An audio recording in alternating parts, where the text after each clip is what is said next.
pasado, casi digo viernes, pero me concentré. El miércoles pasado estuvimos continuando con esta serie de la doctrina, mejor dicho, del bautismo en el Espíritu Santo y la llenura en el Espíritu Santo. Y en el día de hoy vamos a continuar en esta lectura comentada de la teología sistemática de Wayne Grudem en la doctrina de la aplicación de la redención, de manera particular en el bautismo y la llenura del Espíritu Santo. Ustedes recordarán, mis hermanos, que según veíamos anteriormente, esta es una doctrina que se está estudiando recientemente por el hecho de que anteriormente no se entendía, como hay algunos grupos, algunos grupos dentro de algunas denominaciones que están entendiendo el tema del bautismo en el Espíritu Santo y la llenura en el Espíritu Santo. No es que, como decíamos, esté describiendo algo que sea antibíblico, no es que el momento, la vivencia que se tiene no es que sea antibíblica, sino que la expresión de decir que es un bautismo en el Espíritu Santo no está correctamente aplicado, porque el bautismo en el Espíritu Santo lo tenemos todos los verdaderos creyentes. Hemos sido bautizados en el Espíritu Santo, bautizados por el Espíritu Santo.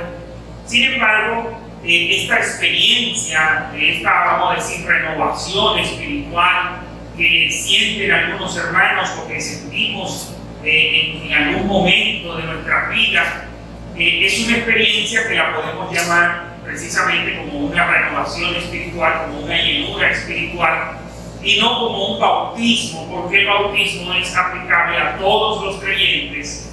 Sin embargo, vamos a decir, este sentir especial, no todos los creyentes lo tienen. Voy a continuar leyendo y comentando de esta doctrina, de este capítulo, de lo que tiene que ver con la llenura, el bautismo y la llenura del Espíritu Santo. El pueblo de Dios en el Antiguo Testamento miraba al futuro, a una era de un nuevo pacto, cuando la obra del Espíritu Santo sería mucho más poderosa y mucho más extensa. Precisamente Grudem nos presenta esta parte cuando el miércoles pasado hablábamos de que el Espíritu Santo estuvo activo en el Antiguo Testamento y que también está activo en el Nuevo Testamento, pero conforme vemos estas profecías que encontramos en Números capítulo 11, versículo 29, en Jeremías 31 al 33, en Ezequiel 36, 26 al 27, en Joel capítulo 2, versículos 28 y 29, hay una profecía de que el Espíritu Santo más adelante en el nuevo pacto haría vamos a decir, un despliegue, un trabajo mayor, más poderoso que el que se había hecho en el Antiguo Testamento. Cuando se abre el Nuevo Testamento, vemos a Juan el Bautista como el último de los profetas del Antiguo Testamento. Jesús dijo: les aseguro que entre los mortales no se ha levantado nadie más grande que Juan el Bautista, porque todos los profetas y la ley profetizaron hasta Juan. Y si quieren aceptar mi palabra, Juan es el Elías que había de venir, Mateo 11 al 14. Juan sabía que él bautizaba con agua, pero que Jesús bautizaría con el Espíritu Santo, según Lucas 3:16. Así pues, Juan el Bautista estaba viviendo todavía en una experiencia del antiguo pacto en cuanto a la obra del Espíritu Santo. ¿Qué es lo que nos está presentando Grudem aquí?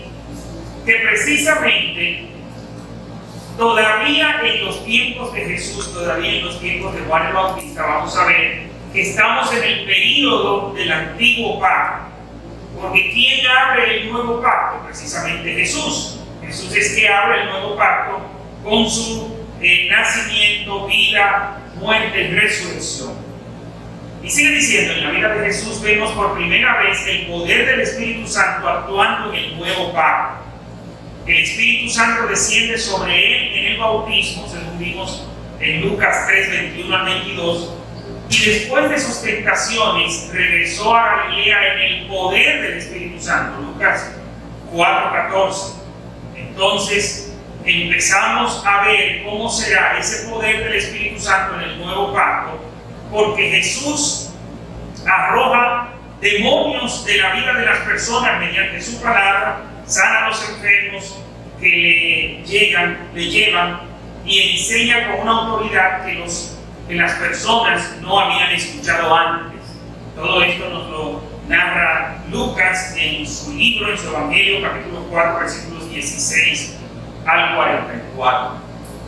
Los discípulos, sin embargo, no recibieron la plenitud de ese poder del nuevo pacto para el ministerio hasta el día de Pentecostés.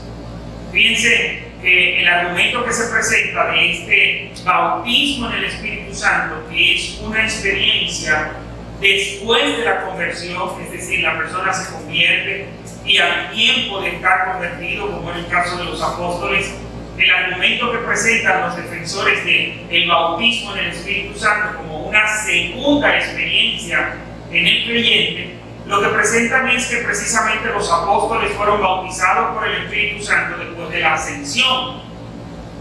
Pero ¿qué sucede? ¿Qué es lo que estamos viendo aquí? Dice, los discípulos, sin embargo, no recibieron la plenitud de ese poder del nuevo pacto para el ministerio hasta el día de Pentecostés. Porque Jesús les dijo que esperaran en Jerusalén y les promete, pero cuando venga el Espíritu Santo sobre ustedes recibirán poder. Hechos 1:8. Esta también fue una transición en la vida de los discípulos, según vemos en Juan 7:39, Juan 14:17, 16:7, Hechos 2:16. La promesa de Joel de que el Espíritu Santo vendría con plenitud en el nuevo pacto se cumplió en Hechos 2:16. Al regresar Jesús al cielo, se dio la autoridad para el derramamiento del Espíritu Santo en esta nueva plenitud y poder, según vemos en Hechos 2:33. ¿Cuál fue el resultado en la vida de los discípulos? Estos creyentes que habían tenido una experiencia del Espíritu Santo en sus vidas menos poderosa en el antiguo pacto, recibieron en el día de Pentecostés una experiencia más poderosa del nuevo pacto, de la obra del Espíritu Santo en sus vidas. Recibieron un poder mucho más grande, según el mismo Jesús les promete en Hechos 1:8. Poder para vivir la vida cristiana y para llevar a cabo el ministerio cristiano. Este poder del nuevo pacto les dio a los discípulos una mayor eficacia en sus testimonios y ministerios, según vemos en Hechos 1:8, en Efesios 4:8, en Efesios 4:11 al 13. Un poder muy superior para la victoria sobre la influencia del pecado en la vida de los creyentes. Nótese el énfasis en el poder que hace de la resurrección de Cristo en la obra dentro de nosotros, según nos lo presenta el apóstol Pablo en Romanos 6:11 al 14, 8:13 al 14, en Gálatas 2:20, en Filipenses 3:10. Y poder para vencer a Satanás y las fuerzas demoníacas que atacarían a los cristianos, según lo vemos en 2 Corintios 10, 3 y 4, Efesios 1, 19 al 21, Efesios 6, 10 al 18 y 1 de Juan 4, 4. Este poder del Espíritu Santo en el nuevo pacto resultó también en una distribución amplia y hasta esa fecha desconocida de los dones para el ministerio de todos los creyentes.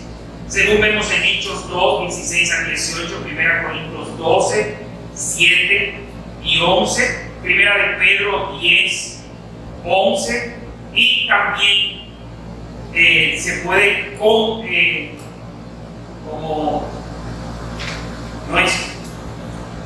se me fue esa palabra, es comparar, pero es una comparación, un contraste, contrastar con lo que pasó en Números 11, 17 y los versículos 24 al 29.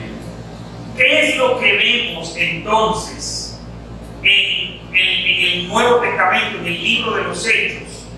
Que cuando el Espíritu Santo viene a la iglesia, que cuando el Espíritu Santo viene a los apóstoles, para entendernos mejor, aunque ellos sí habían conocido a Cristo, habían nacido de nuevo, pero lo que vemos es que todavía ellos no habían recibido plenamente el Espíritu Santo. Porque ustedes recordarán, mis hermanos, aquel pasaje donde le dice Jesús a los discípulos que a ustedes les conviene que yo me vaya. ¿Y por qué convenía? Para que viniera el Espíritu Santo y ser recibido por los creyentes que se estaban en ese entonces de manera plena. Seguimos leyendo. Estos dones también tuvieron implicaciones corporativas, pues la intención no era que se usaran individualmente, sino para la edificación del cuerpo de Cristo, según vemos en 1 Corintios 12:7 y 14:12.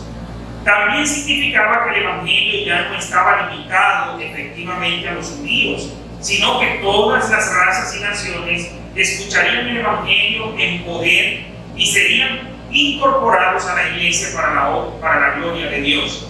Efesios 2:11 al 3:10. El día de Pentecostés fue ciertamente un tiempo extraordinario de transición en toda la historia de redención que se registra en las Escrituras. Es decir, el día de Pentecostés es un tiempo especial de transición. ¿De transición de qué? Del antiguo pacto al nuevo pacto.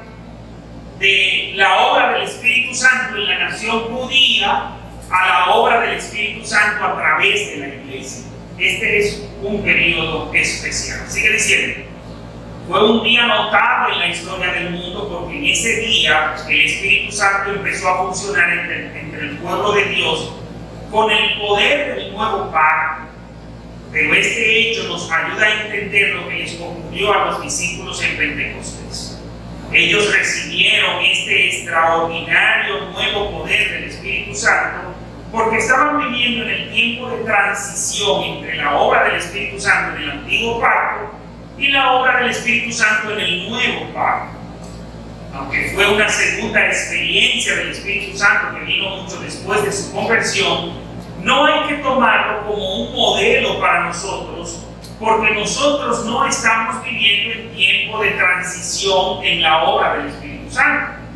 En su caso, los creyentes con una habilitación del Espíritu Santo del antiguo pacto se convirtieron en creyentes con un nuevo poder del Espíritu Santo en el nuevo pacto. Pero nosotros hoy no empezamos a ser creyentes con una obra del Espíritu Santo más débil en nuestros corazones, correspondiente al antiguo pacto, y esperamos hasta algún momento más tarde a recibir la obra del Espíritu Santo en el nuevo pacto. No sé si se entiende, es decir, ¿por qué los discípulos que ya eran creyentes, cuando viene el Espíritu Santo sobre ellos, la misma promesa que le dice Jesús en Hechos 1:8, que le dice, pero recibiréis poder cuando haya venido sobre vosotros el Espíritu Santo? Esa transición del antiguo pacto al nuevo pacto, ellos lo vivieron porque aunque ellos creyeron en Cristo, estaban todavía en ese periodo de transición. ¿Por qué? Porque Cristo es quien cierra un pacto y abre el nuevo pacto. Más bien nosotros hoy en día estamos en la misma posición como aquellos que se hicieron cristianos en la iglesia de Corinto.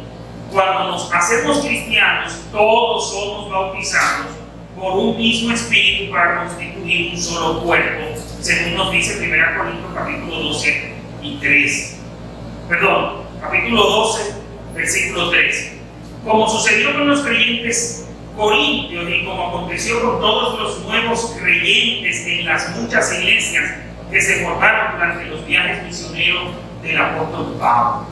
En conclusión, mis hermanos, los discípulos ciertamente experimentaron un bautismo por el Espíritu Santo después de la conversión, el día de Pentecostés, pero esto sucedió porque estaban viviendo en un momento único en la historia de la iglesia, y este suceso en sus vidas no es, por tanto, una pauta que nosotros tenemos que procurar imitar. ¿Qué diremos acerca de la frase bautismo por el Espíritu Santo? Es una frase que los autores del Nuevo Testamento usaron acerca del poder que venía del Espíritu Santo en el nuevo pacto. Sucedió en Pentecostés para los discípulos, pero sucedió en la conversión para los corintios y para nosotros.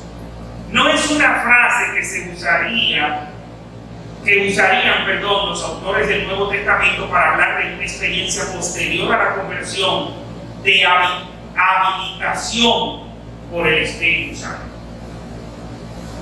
De esta manera vemos por qué se da, por qué creyentes, los discípulos que habían recibido a Cristo, es luego que reciben el bautismo en el Espíritu Santo, porque ellos están en un periodo de transición.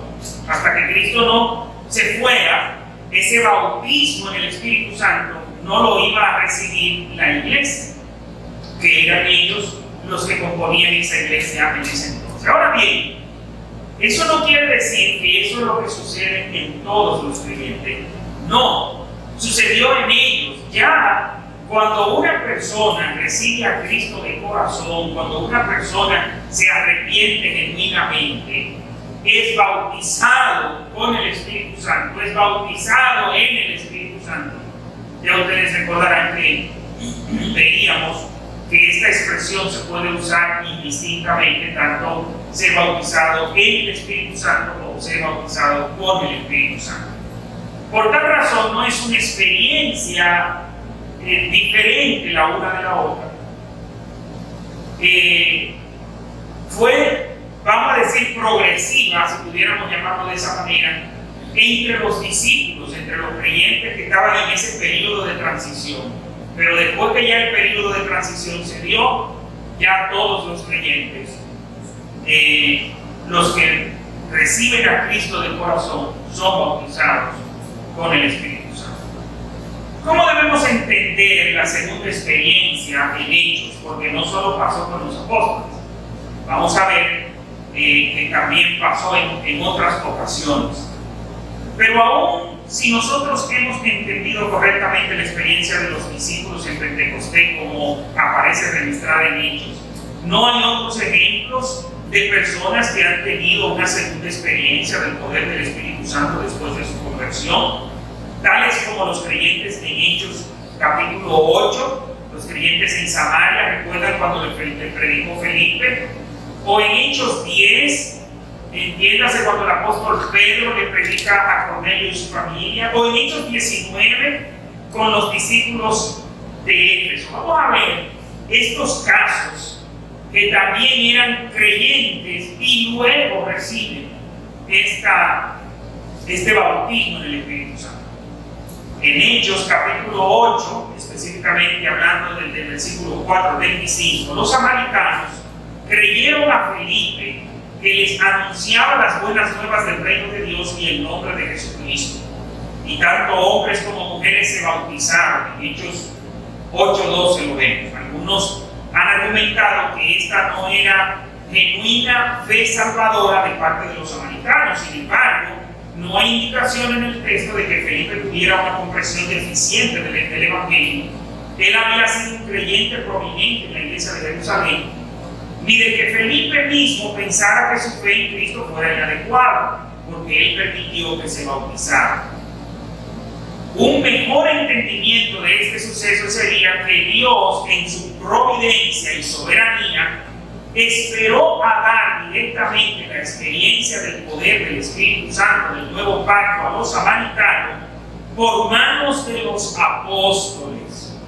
¿Por qué estos que se convierten con Felipe reciben el Espíritu Santo cuando van los apóstoles? Recuérdense que es cuando llegan los apóstoles que le imponen la mano a estos nuevos creyentes y ahí es que ellos reciben el Espíritu Santo, a fin de que su poder fuera evidente para los más altos líderes de la iglesia en Jerusalén y los samaritanos no fueran considerados miembros de segunda clase, sino de pleno derecho en la iglesia. Fíjense, es en ese momento solamente que se da en el libro de los Hechos de que hay conversiones y luego los apóstoles van y los nuevos creyentes, entonces cuando los apóstoles llegan es que reciben el Espíritu Santo. Solo es en esta ocasión, y es algo que es entendible. ¿Para qué? Para que esos nuevos creyentes, que no eran judíos, vamos a decir puros, sino que había una mezcla. ¿Por qué?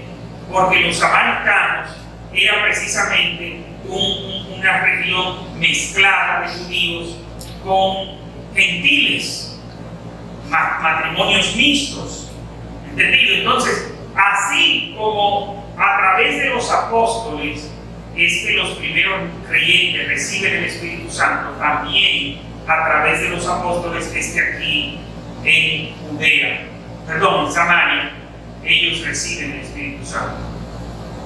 Esto era muy importante a causa de la animosidad histórica entre los judíos y los samaritanos, porque judíos y samaritanos no se tratan entre sí. Recuerdan esta cita de Juan, capítulo 4, versículo 9. Y porque Jesús había especificado que la extensión del Evangelio a Samaria sería el siguiente gran paso después de que fuera predicado el Evangelio en Jerusalén y en la región de Judea que rodeaba Jerusalén. Serán mis testigos en Jerusalén, como en toda Judea y en Samaria y hasta los confines de la tierra. Hechos 1:8. De modo que los sucesos en Hechos 8 fue una especie de Pentecostés samaritano, un derramamiento especial del Espíritu Santo sobre las personas de Samaria, que eran una raza mezclada de descendientes judíos y gentiles, de manera que sería evidente para todos que el poder y las bendiciones plenas del Espíritu Santo del nuevo pacto habían venido también a este grupo de personas y que no estaba confinado solo para los judíos.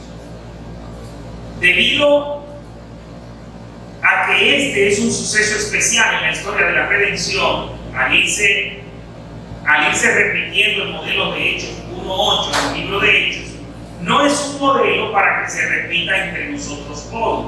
Es solo parte de la transición entre la experiencia del Espíritu Santo en el antiguo pacto y la nueva experiencia del Espíritu Santo en el nuevo pacto.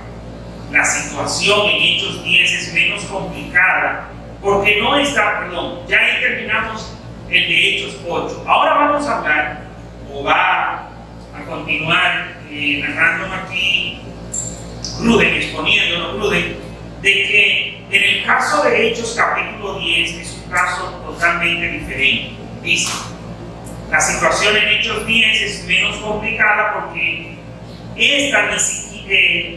no está ni siquiera claro que Cornelio fuera creyente. Es decir, Cornelio, antes de que Pedro llegara, no era creyente, era un prosélito, es decir, una persona temerosa de Dios, pero no era una persona que había escuchado el Evangelio de Cristo.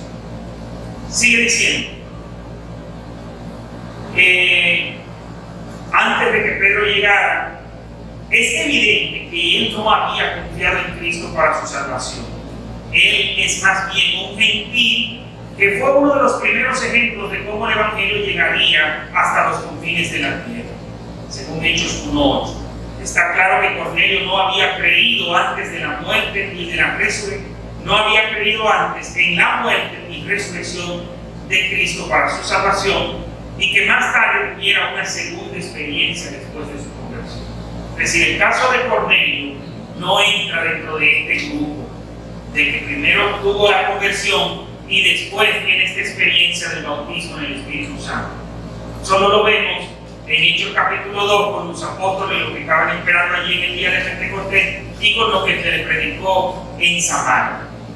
En el caso de Cornelio, Cornelio no era un creyente. Hay otro caso, y es en Hechos capítulo 19.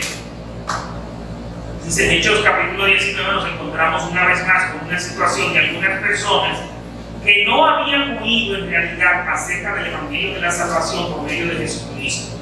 Ellos habían sido bautizados por el bautismo de Juan el Bautista, Hechos 19:3.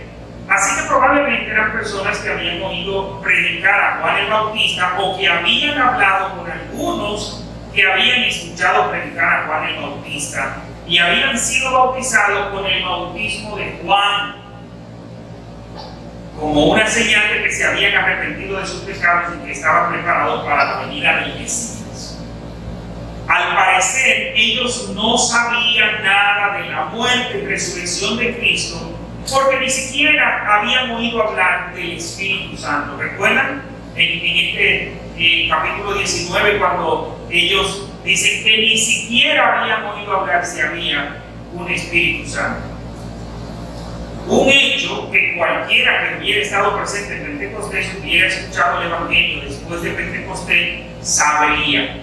Es probable que ellos ni siquiera supieran que Jesús había venido, había ministrado y muerto en la cruz, porque Pablo tuvo que explicarse.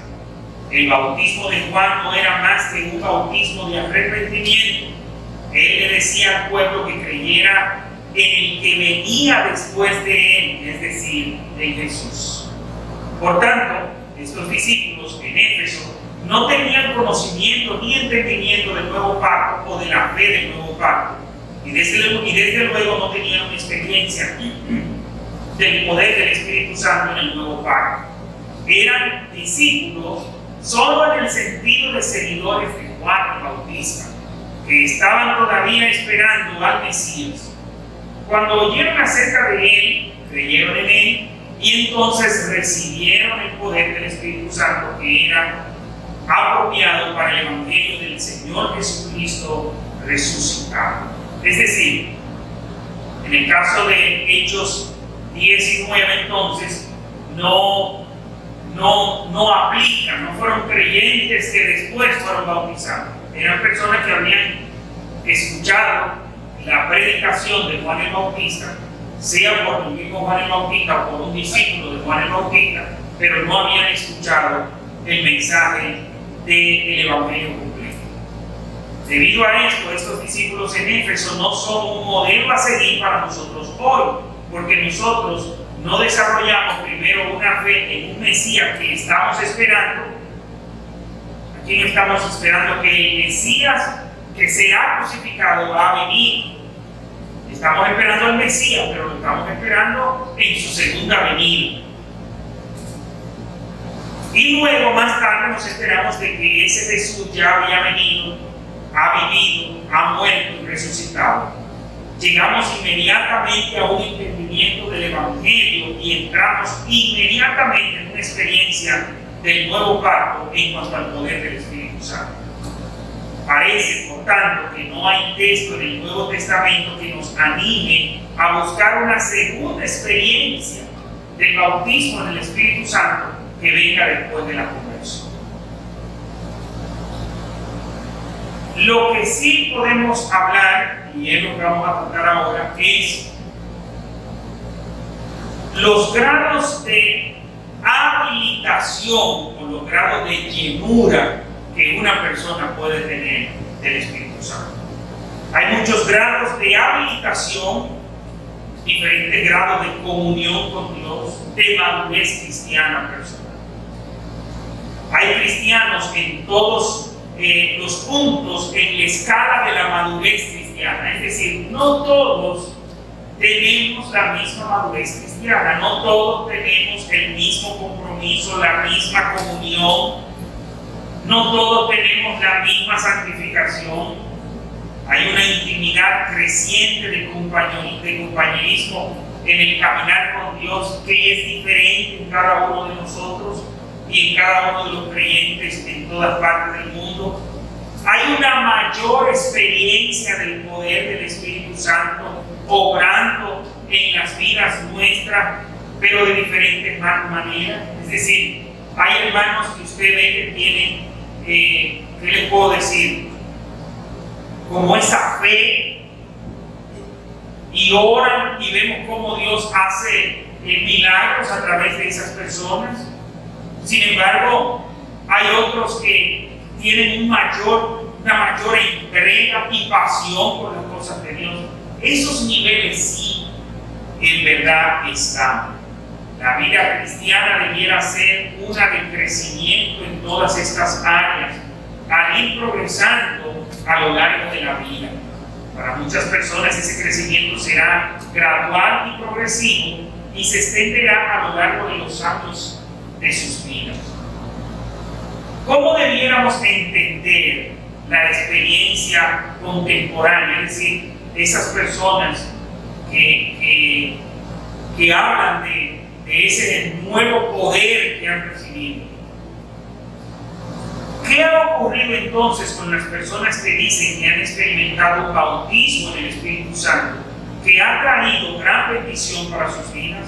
Debemos entender primero lo que comúnmente se enseña acerca de la necesidad de prepararse para el bautismo en el Espíritu Santo.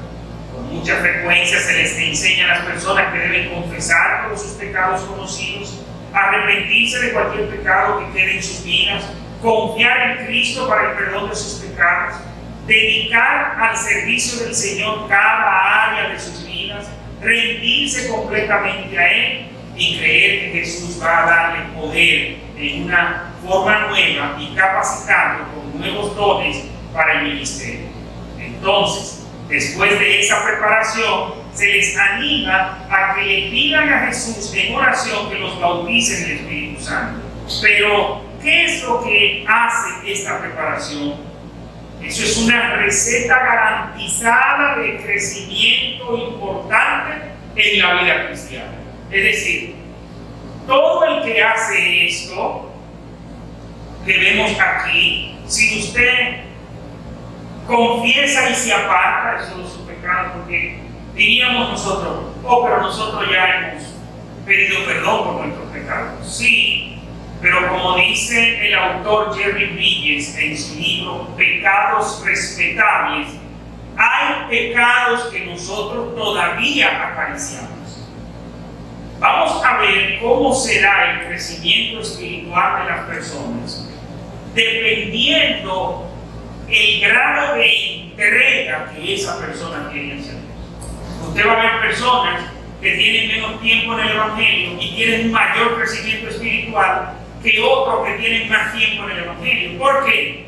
Porque son personas que se rinden al Señor, se entregan al Señor de una manera más plena. Entonces, siempre es lo que estamos viendo y es lo que sucede en la vida de cada quien, que mientras mayor es su entrega al Señor, mayor usted es llenado por el Espíritu Santo, mayor es su madurez, mayor es su experiencia cristiana y mayor es el poder que Dios despliega a través de usted. Desde el Antiguo Testamento está esta promesa que dice que los ojos del Señor contemplan toda la tierra, buscando a un hombre cuyo corazón sea completamente suyo para mostrar su gloria a través de esa persona. Desde el Antiguo Testamento está eso. Entonces, eso es lo que sucede en cada uno. Y sigue diciendo, una confesión así, arrepentimiento, renovación de compromiso y esa fe y expectación cultivada, si son sinceras, solo pueden traer resultados positivos en la vida del creyente. Si un cristiano es sincero en estos pasos de preparación para recibir el bautismo del Espíritu Santo, habrá sin duda crecimiento en santificación y profundización en la comunión con Dios. Además de eso, podemos esperar que en muchas de esas ocasiones el Espíritu Santo va a conceder amorosamente la medida de plenitud y poder que ese cristiano sincero está buscando. Incluso, aunque su entendimiento y vocabulario teológico sean imperfectos en el momento de pedirlo. Si esto sucede, ellos pueden experimentar también un crecimiento en el poder para el ministerio y en dones espirituales. Era lo mismo que le decíamos, mis hermanos. No es que estamos diciendo que esta experiencia no es bíblica, no es que estamos diciendo que esta experiencia no es real. Lo que decimos es que el término que se usa, el que no es correcto. Y precisamente es lo que corrobora aquí Wayne Grudem cuando dice que podemos esperar que en muchas de esas ocasiones el Espíritu Santo va a conceder amorosamente la medida de plenitud y poder en ese cristiano sincero que está buscando, incluso aunque su entendimiento y vocabulario teológico sean imperfectos. Es decir, el hecho de que ese hermano esté diciendo, yo fui bautizado por el Espíritu Santo en el día de hoy, o la semana pasada, o en estos días. El hecho de que el concepto no sea el adecuado, porque somos bautizados por el Espíritu Santo en el momento de nuestra conversión, pero la experiencia que esa persona está narrando es real. Y de hecho, yo me voy más lejos. Yo creo que es una experiencia que cada verdadero creyente debe tratar de tener, que cada día llenarse más del Espíritu Santo, buscar más del Espíritu Santo, entregarse más, apartarse más del pecado. Bien, mis hermanos, vamos a hacer una pausa aquí. Y si hay alguna pregunta o comentario, este es un tema que ya estamos casi terminando, pero ya no nos va a dar tiempo de terminarlo hoy. Entonces, ¿alguna pregunta, hermanos? ¿Algún comentario? Son preguntas chiquitas y sencillitas para usted. Pero que a mí sí me causa como confusión, o que si alguien me las pregunta no sabrá qué responder. ¿Bajo qué pacto vivió Jesús? Porque usted dice que Él cierra el viejo y abre el nuevo. ¿Él bajo qué pacto vivió? Entre los dos, porque Él es el quien cumple todo lo que se habla de Él en el antiguo pacto y es el que da apertura al nuevo pacto. Es que no es una línea divisoria tan fácil, es como algo que se entrecruza, ¿entendido?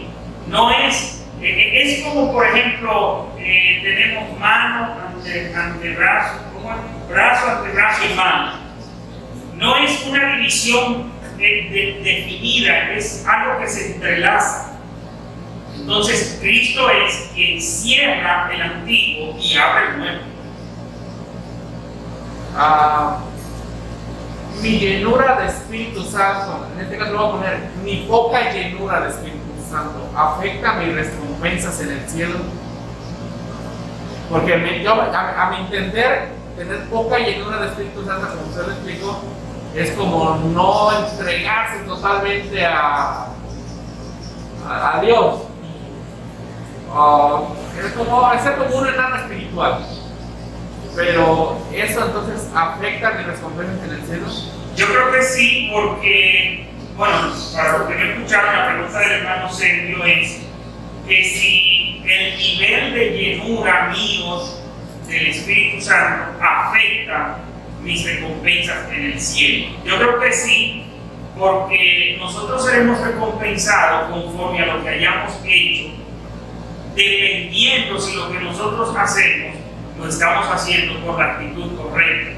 ¿Entendido? Y si yo no estoy lleno del Espíritu Santo, si yo no estoy siendo guiado por el Espíritu Santo, de pronto lo que yo estoy haciendo, en vez de servirme para bien, para recibir recompensa, lo que puede servirme es de pecado.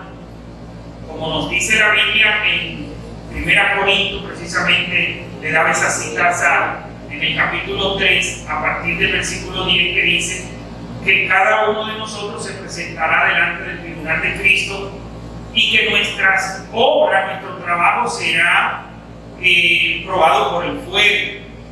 Y por eso dice que mire cada quien cómo edifica, si con madera, heno u hojarasca, o con oro, con plata y con piedras preciosas. Entonces, si yo soy un cristiano carnal, por ejemplo, que no me dejo guiar por el Espíritu Santo, y estoy haciendo un trabajo en la obra del Señor, estoy haciendo un trabajo en la iglesia, ¿qué está guiando ese trabajo? ¿Quién lo guía ese trabajo? Mi carnalidad. Y mi carnalidad no va a producir ninguna recompensa en el cielo. Entonces creo que sí. Pasando como en una línea humana y en tiempo, los discípulos conocieron a Jesús, estuvieron con Jesús, creyeron en Jesús y después de 3 años y meses recibieron el bautismo del Espíritu Santo. Entonces, como para contradecir eso de que la llenura del Espíritu Santo llega en Pentecostés, eso sería como, ¿cómo lo explico? O sea, nosotros tendríamos que conocer a Jesús, aprender a Jesús y después de cierto tiempo recibir el Espíritu Santo. O sea, como que ahí eso tendríamos, no tiene sentido, ¿no? O sea, no tiene sentido de que primero lo conozco, camino con él y luego ya después espero 3, 5 años para yo recibir el Espíritu Santo. O sea, ahí eso te contradice lo que usted nos estaba enseñando. No, el Espíritu Santo después de la muerte de Jesús o después de Pentecostés es en el momento en que tú crees. Eso es lo contrario, ¿verdad? O sea, no tendremos que esperar tiempo para recibir el Espíritu, sino que es instantáneamente. Así es. Lo que pasa es por qué en los discípulos se da esto, de que primero creen en Cristo, reciben las enseñanzas de Cristo. Pero miren qué interesante, esos mismos discípulos, antes de Pentecostés, eran discípulos temerosos. No tenían el poder que tenían después de Pentecostés. Pero eso no se da de nuevo con los demás discípulos. Los demás discípulos ya reciben el Espíritu Santo.